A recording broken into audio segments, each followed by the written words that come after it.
It's a lecture. Like Revelation. I get a lot of questions about Revelation. It's a lecture, Scott, not a. Hey, what's up, Larry? Good to see you, man.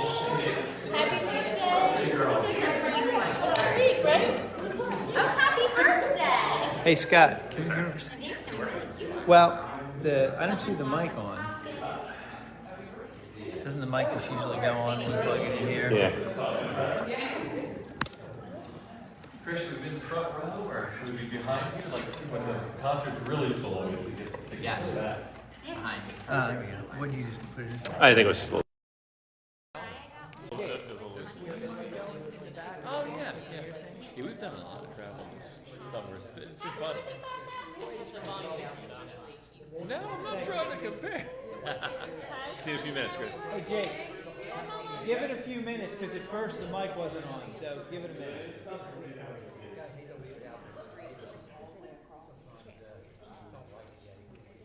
On the back.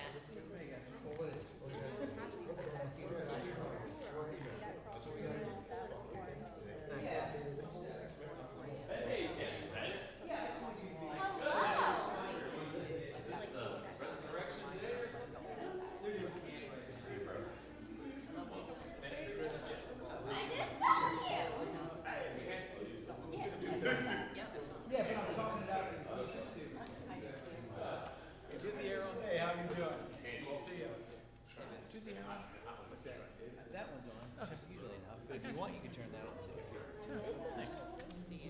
It takes a little bit, you know what I'm saying? Yeah, we just turned it on 2 to 3 minutes.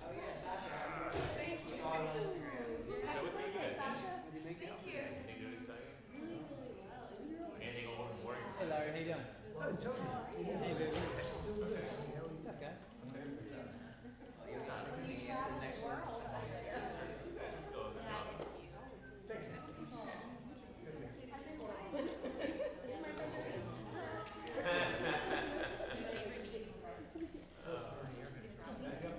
We're hoping to get our deck. We ran it over.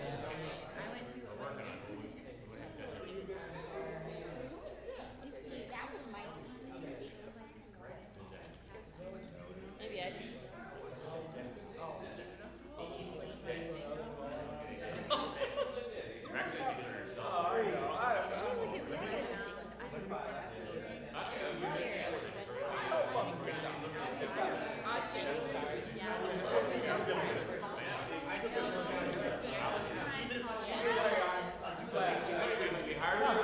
You still have to talk to me.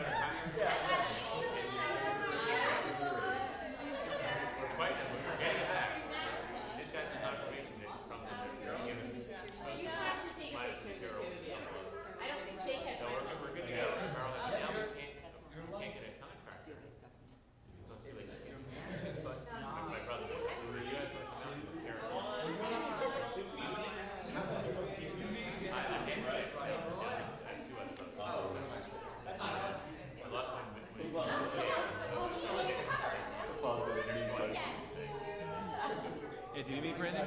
What's that? Do you need me for anything? Okay. Nice job.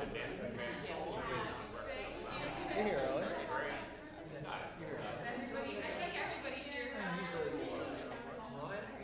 It worked out well.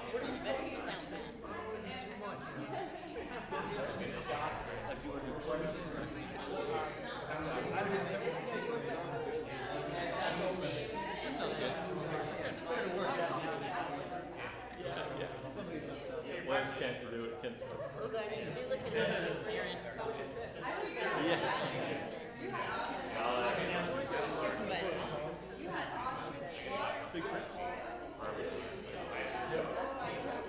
Hopefully it's really only got 3 more lines. yeah.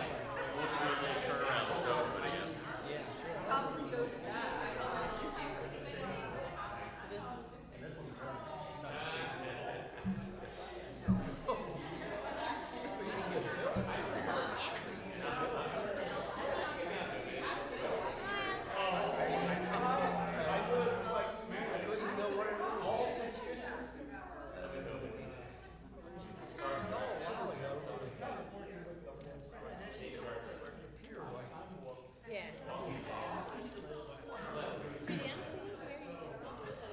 Hey, everybody. Nice to see you all tonight. Glad you could make it. So in July, we're doing something a little different.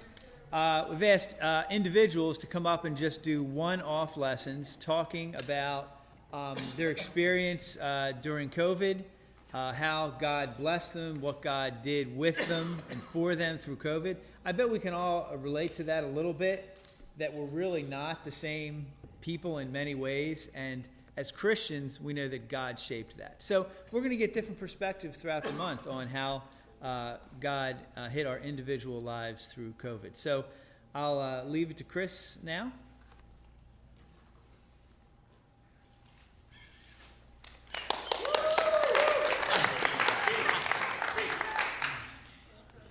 Thank you, Bill. So my dad asked me if I would sneak a word into the message tonight. He said he wanted to give me a word, and I could find a way to sneak it in. So the word was iron. So Dad, iron. Okay. Good sneak. Thank you. So I would say everyone here knows me, but I guess I'm online. I was going to introduce myself for anyone that doesn't know me. I'm Chris Sarasso, Anthony and Bill's little brother, Tony Sr. and Faye's son, Kristen's husband, and Nick's dad. And those are the things I'm most proud of in my life. So my public speaking instances have been very few and very far between in my life, but I do take them very seriously when they happen. Bill, I think you can remember one, right? Wedding toast. So I take it so seriously that the last public speech I actually gave, I was offered a job after. I actually was. So it was my friend Joe was getting married, and I was his best man. And I was given the toast, and what was just a little bit unusual about it was Joe's second wedding, and I was his best man at his first wedding also. So there was a lot of the same people there, and it was a little bit awkward and a little bit funny, but it worked out really well. And kind of my theme was, I didn't want him to be defined by his first marriage not working out. So my theme was things that throughout history and in movies and throughout life that were better the second time around. So I gave a whole bunch of examples. I even brought up the second coming of Christ. And I finished it up. Anybody, I know some of you guys know Joe, but anyone that knows Joe knows his favorite thing in the world is Rocky. So like the movie Rocky, he listens to Rocky music. He has pictures of Rocky on his wall, and he named his daughter Adrian. My goddaughter is actually named Adrian. So, at the end of my toast, I said, the first time that Rocky fought Apollo, he lost, didn't he? It wasn't until the second time around that he defeated Apollo and, became the heavyweight champion of the world. And, I told him, I know you're going to win this fight, that kind of thing. And the owner of Lucian's Manor in Berlin, where the wedding was, he was actually there watching. And after the wedding, or during the reception, he came up to me and he offered me a job writing toasts for people who weren't prepared, or people who wanted he wanted to offer that service to his, customers, whatever you were. So, that's how seriously I took it. And, who knows, maybe after this, I might get a job offer. I know there's a vacant position here, In case anyone doesn't know, our minister, Mark's away for a little while. He's actually doing 3 months in the county for assault, in case anyone doesn't know. His defense in court was that Jesus turned his jug of water into wine again, so he shouldn't be held responsible for his actions. The judge didn't buy it, but anyway, we'll see Mark in September sometime again. Yeah. I'm kidding, of course. So I know a lot of you don't see me up front here very often. You might be surprised to see me. I'm not at the table a lot. I'm not doing the main prayer a lot. But I want you to know that because you don't see me up here a lot, it has nothing to do with any lack of faith. It's just more my personality and I kind of like to be behind the scenes. You might not see me giving the main prayer, but if you walk through the basement and hear the sump pump turn on, that's kind of my doing. That's more how I'm involved with the church. And I've never been the kind of person holding up a Bible, have you heard the good news? But I try to be. I know that we're supposed to be witnesses for God, so I try to be a witness and glorify God just by the way that I live and by the example I set to people who are not Christians. If you're not around people who aren't Christians, who are you really witnessing to? So I'm friends with a lot of people, and I work with a lot of people, who aren't Christians. So I try and set a good example, and if people like the way I live or like the way that I work, I feel like I'm glorifying God that way. So I am, convinced that there are just some people who will never go to church. They're never going to read the Bible, and they're never going to listen to a minister. But they're listening to you, and, they're watching you and how you live your life and what you do. And, I figure with my personality type, that's the best way for me to be a witness to God, and it's also the best way to glorify God. There's been a lot of times in my life, in work and not in work, where people have come up to me and said, I'm going to try and be more like you, when it comes to this, and I'm going to try to have your attitude, when it comes to that, that type of thing. So I want to read a quote that I really like. My high school guidance counselor shared this with me the other day. It's from a journalist named Norman Cousins. I don't know if anybody ever heard of him, but he has this quote: if something comes in life in others because of you, if something comes to life in others because of you, then you have made an approach to immortality. So I always thought that was a great quote. If you can inspire somebody in the smallest way, in the biggest way, then you're glorifying God. At work, I figure I'm representing God, and God's not late, God's not sloppy, God doesn't cut corners, so I'm early every day, and, I make a conscious effort to have a good attitude, and people respond to it. I work around 1 million people with just terrible attitudes, So I always, no matter what I have to do at work, I always go the extra mile, as they say, and as I was preparing this, I learned that that's actually biblical, going the extra mile. I never knew that until now. So, and it's Matthew 5:41. If anyone forces you to go 1 mile, go with them 2 miles. So, I always liked that. Everyone I think has heard go the extra mile, but I didn't know it was from the Bible. But back in the time when Jesus was on this earth, it was the time of the Roman Empire. And it was actually Roman law that if you were within city limits, a Roman soldier could force you to carry his armor for 1 mile as he walked. So, I was thinking about if you were forced to carry a soldier's armor for 1 mile, and then the mile was up, and you said, no, let's keep going another mile, I could imagine the Roman soldier would say, or think, what's this guy all about? What makes him special? Why? And then they would find out that it's your faith. Maybe it could change him, in some small way. But no matter how menial or meaningful the task is, I always try and go the extra mile.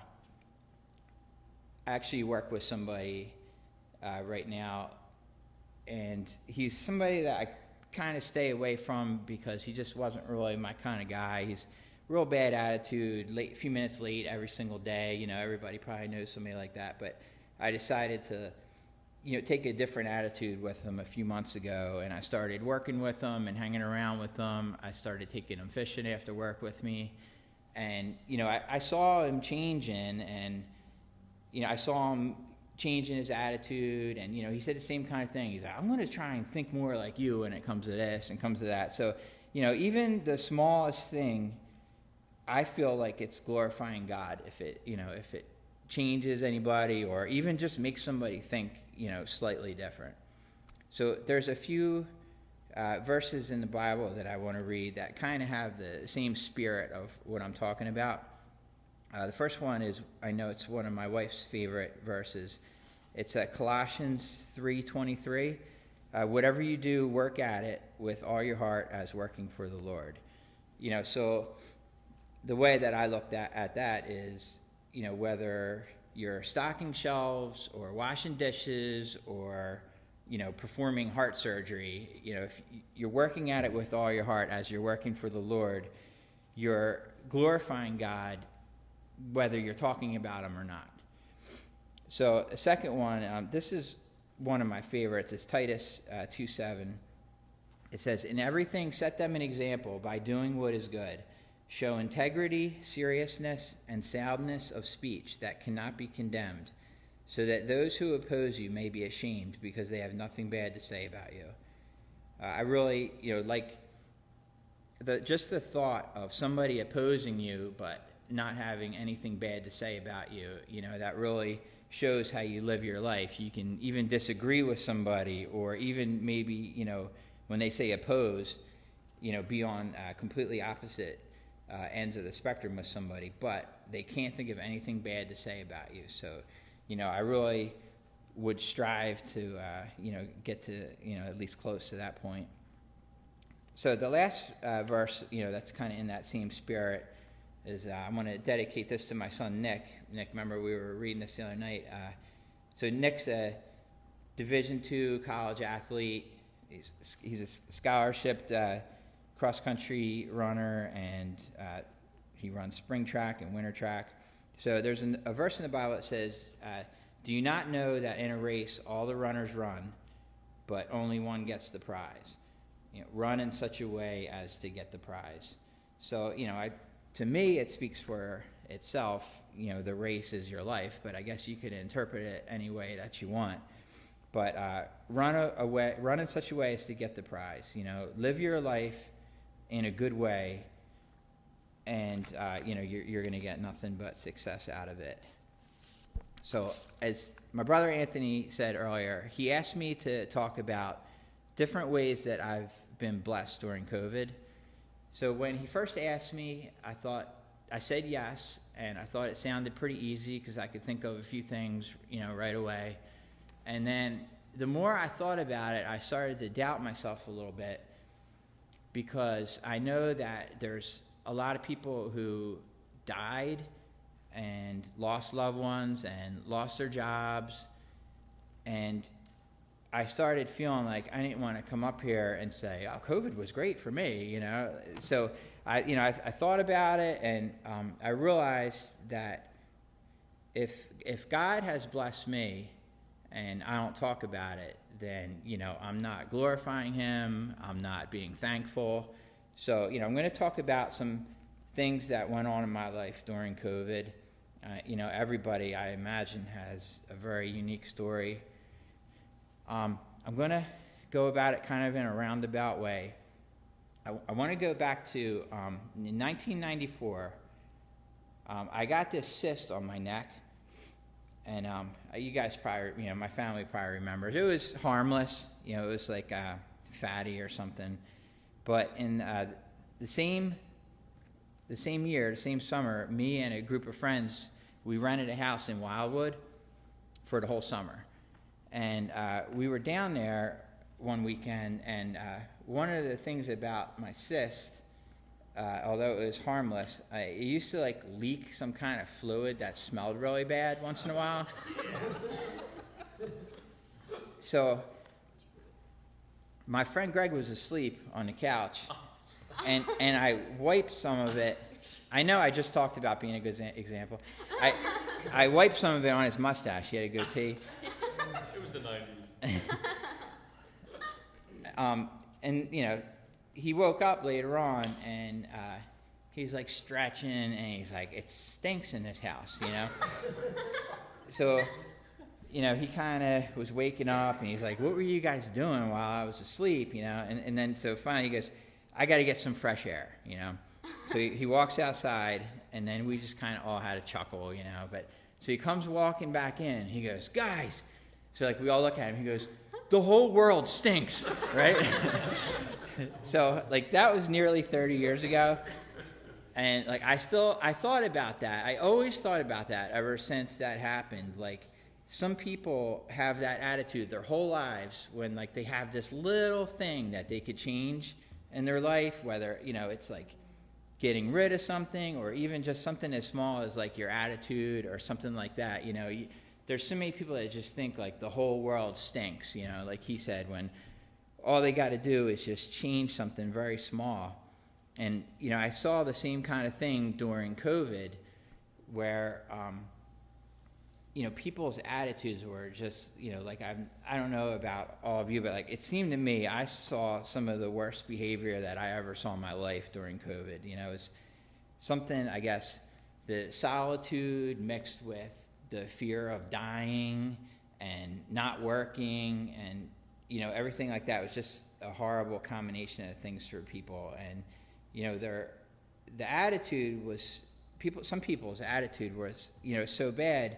I was thinking about what was going on with me with COVID, during COVID, and I was always thinking about how blessed I was during COVID, and then I was trying to think of it in another way, like the whole world stinks kind of way, and I can see how, just your perspective or just the way that you look at things, can change, what really happened to you during COVID. So there's a few things I want to talk about that happened, during, in 2020 or, whatever it was. And like, I'm going to talk about them in like two different ways. Like, so if I'm thinking about it in the way, like, okay, the whole world stinks, I'm going to think about it that way at first, So the first thing that happened after the whole lockdown and COVID thing happened was like my job got like unbearable. My workload doubled. We were short-staffed. I had like all these different job duties that I never had before, and I had to wear a mask the whole time, and it just turned into a really bad environment. And a lot of the people at my company were working from home, and like I had a job where you can't do that, and it just made everything about my job worse. So, COVID started, my job all of a sudden is terrible, and then I started to get sick during COVID, and I didn't know what was wrong with me.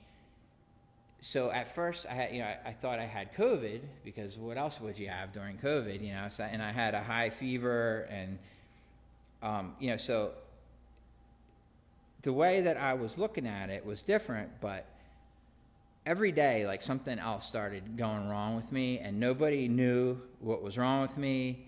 And I was thinking about the people I know that were getting COVID. It seemed to me, like from what I saw, it was people were either had like a minor cold, or it just like took them out, So I'm sitting here barely able to get out of bed, thinking I'm going to be like one of these guys that COVID is like taking out, And I couldn't go to a doctor's appointment because of COVID. Nobody would see me, and so having this mysterious illness, on top, there was even a few days where I couldn't even walk, and on top of my job being bad, now I have this mysterious illness, and then on top of that, my son was going away to college, and it was something that we were excited about. And then, of course, just turned, everything turned bad. He wanted to go to school to run cross country in the fall, so first thing that happened, cross country season gets canceled. And then half his classes are canceled. And then, this thing that we were excited about all of a sudden is another thing, that's bad. And then, like all the social aspects of college for him just, out the window, So on top of that, he contracts COVID. So now, my son has this kind of mysterious illness. Everyone's kind of unsure about it. My son's in Ohio with this illness. I'm just getting over being sick. My job's terrible. Now Nick's away at school sick. So, the three things that I was really talking about were over a long stretch of time. And, it was a lot of things where if I had a really bad attitude about it, I could have had that attitude, the whole world stinks, like I said. But, what I really thought while all this stuff was happening was, like with work, I was watching all these people lose their jobs, and I was watching, all these people get their hours cut and lose money, and I was, blessed enough to have a great job that I still had, like I was like, wow, I still get to go to work, like look at all these people. I knew people that were dying, and, as far as we were like short staffed, I got tons of overtime. And like in 2020, I made more money than I ever made in my life in a year, So the blessing was I still had, I was one of the lucky people. I worked for an essential business. It was deemed, I worked for an electric utility company. So electricity is, I still had a job. Not only that, I'm making more money than ever, right. So that's the way I looked at it the whole time. I was just trying to look at a different perspective of it if I had a different attitude. And, the other thing I was talking about was how I got sick. And, like, I had, like, this mysterious kind of illness, and it was pretty bad. And I couldn't get a doctor's appointment, but I talked to a bunch of doctors, and they were throwing like these crazy things around that it could be. I'm hearing meningitis and, all this other stuff. And so the blessing is that I just happened to talk to this one doctor, and he had me I was on my phone on FaceTime with him. And he had me he was like, show me your arm, show me your left arm, show me your right arm, show me your armpit, show me your stomach, I was going around my whole body like this, you know what I mean? He's he was literally like, show me this, and he's asking me this question, is this happening, everything he asked me, I was like, yes, yes, yes. So he goes, I've seen this before. So he said, let me ask you something, Chris. He goes, have you been traipsing around in the woods? And I said, I sure have. He goes, I've seen this before. He goes, I had a patient with Lyme disease that had the exact same things that's going on with you. So me getting sick wasn't a blessing. The blessing was that this guy happened to have seen somebody with the exact same symptoms as I had when all these other doctors didn't. He was like, I've seen that before.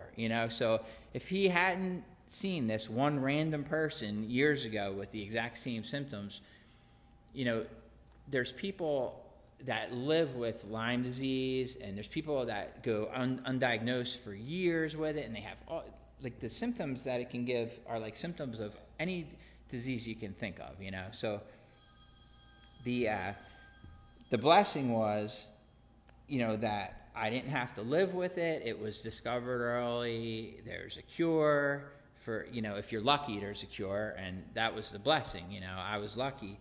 And he laid out like this plan for me where he said, this week, this is going to happen.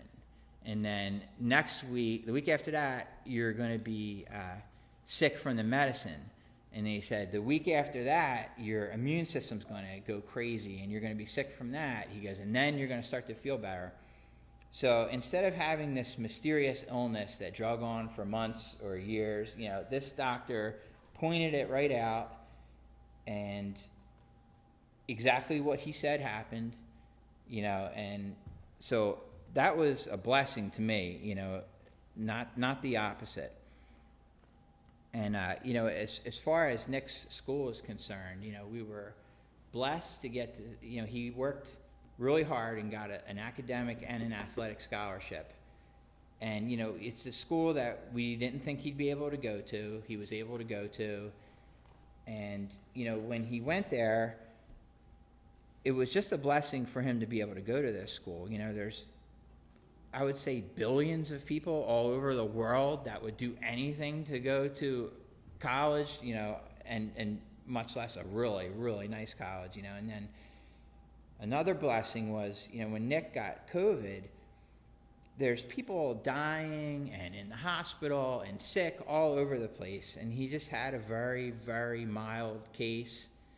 He had very minor cold symptoms. And, the blessing is, Nick just got over it, real easy. While at the same time, Nick's fine.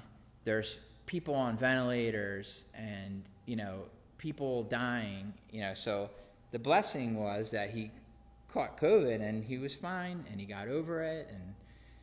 And, instead of thinking about like, oh my gosh, we're cursed, all these bad things are happening to us. And, like I said before, like the whole world stinks, The great Fred Rogers, Mr. Rogers from the TV show, he always said that whenever there's any kind of tragedy or bad thing that happens, he said, look for the helpers, and that'll make you feel better. I don't know if any of you has ever heard that before.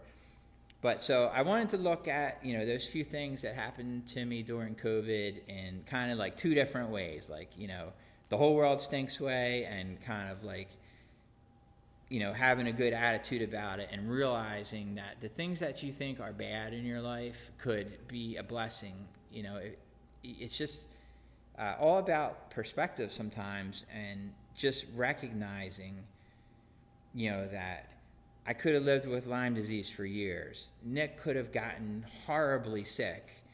I could have got fired from my job, but all those things, I feel like were blessings from God, and not negative. So that's really all I have. I appreciate you listening. Aunt, thanks for asking me to come up here. Like I said, it's not something I do all the time, but I try to take it seriously when it comes up. So thanks, man.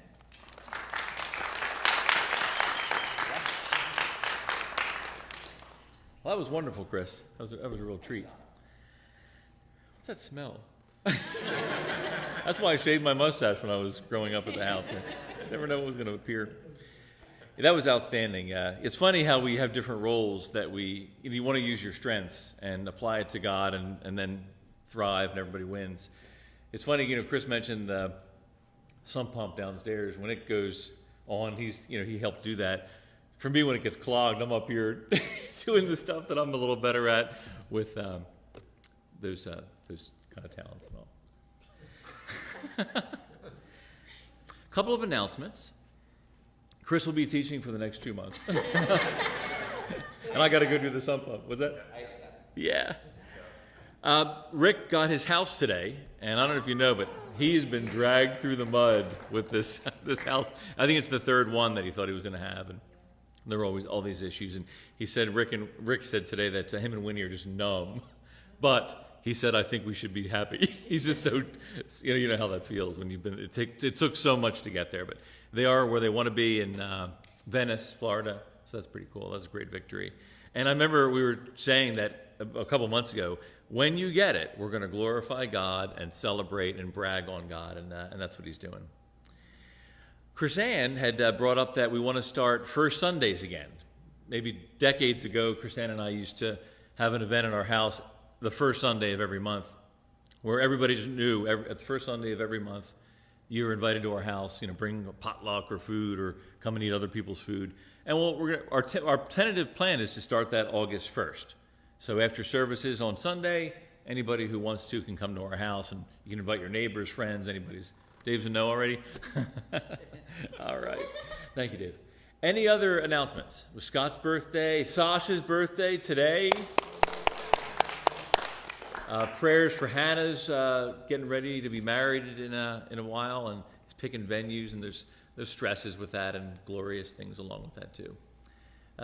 Great to have Colin and Mariah here, moved up from Cersei, and I just think it's good to keep that stuff in your prayers. That's a big, big life event, and I'm sure there's stresses with it and things to be very, very thankful for. Colin's immediate family is down there now. It's kind of reversed. So, I think about you with that, Colin. That's a tough deal. And it's good to be wise, go to the Lord for these things, and then you wind up in a good place. Sandy, great to have you here. Anyone else? Scott? Just we had a big dispute with the contractor. Yeah. We think it's resolved, so just praise God for that. Okay, that'd be great. Scott with his deck and a contractor, and there was some disaster with that. Money, financial things. I hope that's great if that's resolved. We're getting there. What did you do to him? Anthony? Just so you know, for the next ones coming up, we have Dave Lewis next week, Dave Cook the week after. Awesome. Dave Lewis, Dave Cook, great. All right, anything else? Dave Lewis. Yeah, Spencer's taken these series of tests to get his equivalency for high school. He took 3 of them a week ago or something and did a great job. And Monday he takes his final ones, writing and science. And he's done such a good job. Now he's a little, before he went in, he's like, oh, I don't know, I'm going to have to take these over again. Now he's like, I worry about him being overconfident. But he did do well on the first batch, so I'm sure he'll do fine. So we'll pray for his self-esteem to decrease? No, that he does well. That's great that he does well. Good to know. Good to know. Anybody else? Doreen, right? Great to have you here. Guest of Kristen and Nikki and Chris's. Nick, any thoughts? All right, good to have you back from all the world travels. All right. Vivian, you good? Yes, I'm good. And Faith's probably going to put it in the bulletin too. But Brenda's daughter Rachel got married on July 3rd. Really? That's great. Brenda Collier's daughter Rachel got married. That's awesome. Great news. So I'm glad I tagged you there, Vivian. We wouldn't have gotten that out of you. Well, that's great announcement. Good to hear. Keep my mom in your prayers. That they lost their dog, mom and dad. They lost their dog Maggie, and that's as you guys have gone through. That's a horrible thing to go through. So keep them in mind. Larry's birthday's coming up. I hear whispers in the wind about things. And all right, let's go to the good Lord. God, we thank you that you are King of the universe. We thank you that you are in charge. We thank you that we're not in charge. And I thank you, God, that as that great song says, that our sin, not in part, but the whole, was nailed to the cross. And thank you that we are saved through Jesus Christ. Thank you that you love us, that you pursue us, that you would not have heaven without us. Thank you for the great message by Chris, who thankfully brings his wit and resources and uses them for good. And we thank you for the love that's here at the Collingswood Church of Christ. Bless Doreen and our other guests, and bless Rachel Collier with the marriage and all the things that you know going on. Thank you that Rick has his house and the Good Lord's Church here. Bless Mark and Becky who are on sabbatical. May they thrive and have a great time. In the name of Christ we pray. Amen. Thank you all.